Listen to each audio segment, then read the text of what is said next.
CCB raid ಸ್ವಪ್ರೇರಣೆಯಿಂದ ಎಲ್ಲ ನಾನೇ ಮಾಡಿಸಿದ್ದು.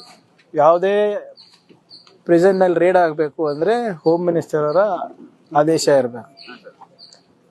ತಮ್ಗೆ ಗೊತ್ತಿರೋ ಹಾಗೆ ಎರಡು ವಾರ 3 ವಾರದ ಹಿಂದೆ ನಾನೇ ವಿಸಿಟ್ ಮಾಡಿದ್ದೆ. ವಿಸಿಟ್ ಮಾಡಿದಾಗ ಅಲ್ಲಿ ಕೆಲವು ಲೋಪಗಳನ್ನು ನಾನು ನೋಡಿದೆ.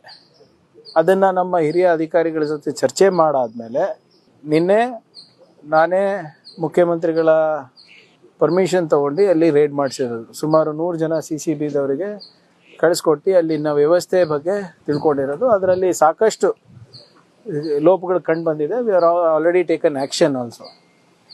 ವಿಡಿಯೋ ಬಂದಿದೆ, ಆಡಿಯೋ ಬಂದಿದೆ, ಅವು ಯಾವುದೂ ಇಲ್ಲ. ಇದು ನಮ್ಮ ಜವಾಬ್ದಾರಿಯುತ ಒಂದು ಅಧಿಕಾರಿಗಳ ಒಂದು ಇನ್ಫಾರ್ಮೇಷನ್ ಮೇರೆಗೆ ಮತ್ತು ನನ್ನ ಇನ್ಫಾರ್ಮೇಷನ್ ಮೇರೆಗೆ ನಾವು ಮಾಡಿಸಿರೋದು. ಇಲ್ಲಿ ಇದಕ್ಕೆ ಸಹಕಾರ ಕೊಟ್ಟಂಥ ಎಲ್ಲ ಅಧಿಕಾರಿಗಳಿಗೂ ಈಗಾಗಲೇ ಸಸ್ಪೆನ್ಷನ್ ಮಾಡಬೇಕಂತ ಆದೇಶ ನೀಡಿದ್ದೇನೆ.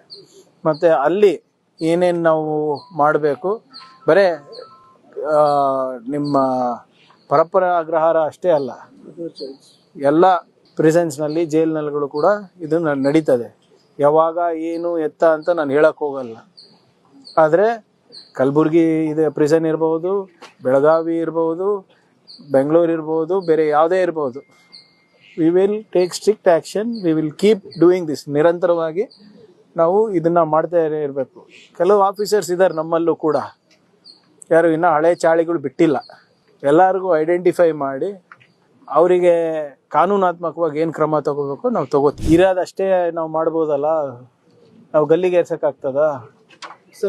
ಹೀನಿಯಸ್ ಕ್ರೈಮ್ ಇದ್ರೆ ಡೆಫಿನೆಟ್ಲಿ ಅವರು ಸರ್ವಿಸಿಂದ ಡಿಸ್ಮಿಸ್ ಮಾಡ್ಬೋದು ಅಷ್ಟೇ. ಈಗ ನೋಡಿ ಇವರೇ, ನಾನು ಈ ಖಾತೆ ತಗೊಂಡು ನಮಗೆ ಜವಾಬ್ದಾರಿ ಕೊಟ್ಟು 1.5-2 ತಿಂಗಳಾಗಿದೆ. We are taking action. ಇಷ್ಟು ಬೇಗ ಇಷ್ಟು ಸ್ಟ್ರಿಕ್ಟಾಗಿ ಮಾಡಿರಲಿಲ್ಲ, ಇಷ್ಟು ವೇಗವಾಗಿ. We are doing. ಆಮೇಲೆ ಆ್ಯಕ್ಷನ್ ತಗೊಳ್ಳೇಬೇಕಲ್ಲ. ಆಮೇಲೆ ಆ್ಯಕ್ಷನ್ನು ತಗೋಬೇಕಂದ್ರೂ ಐ ಹ್ಯಾವ್ ಟು, ಇರೋದೇ 2-3 ಮಾರ್ಗ ನನಗೆ. ಈಗ ವೈಯಕ್ತಿಕವಾಗಿ ನಾನೇನಾದರೂ ಬೇರೆದು ಮಾಡ್ಲಿಕ್ಕೆ ಆಗ್ತದಾ? ಈಗ ಅವ್ರಿಗೆ ಸರ್ವಿಸಸ್ಸಿಂದ ಡಿಸ್ಮಿಸ್ ಮಾಡ್ಬೇಕಂದ್ರೂ ಕೂಡ ಅದಕ್ಕೆ ಕೆಲವು ಮಾನದಂಡಗಳಿದೆ. ಆದರೆ ಹಿಂಗೆ VIP ಟ್ರೀಟ್ಮೆಂಟು ಯಾರಿಗೂ ಕೊಡೋಕ್ಕೆ ನಾವು ಬಿಡೋದಿಲ್ಲ. ನೋಡಿ, the raid itself is the message. If you think you can bribe my officials and do what you want, you are mistaken. ಇದೇ ಇವರೇ, ಅದೆಲ್ಲ ನಾವು ಇಲ್ಲಿ ಚರ್ಚೆ ಮಾಡ್ಲಿಕ್ಕೆ ಆಗೋದಿಲ್ಲ ಅಲ್ಲ. ಅದರಲ್ಲಿ ಯಾವ ಮೊಬೈಲ್ ಸಿಕ್ಕಿದೆ, ಯಾರ ಹತ್ರ ಪೆನ್ ಡ್ರೈವ್ ಸಿಕ್ಕಿದೆ, ಯಾರ್ದು ನೋಟ್ಬುಕ್ ಸಿಕ್ಕಿದೆ, ಅವೆಲ್ಲನೂ ಕೂಡ ಗೌಪ್ಯವಾಗಿ ಇಡಬೇಕಾಗ್ತದೆ.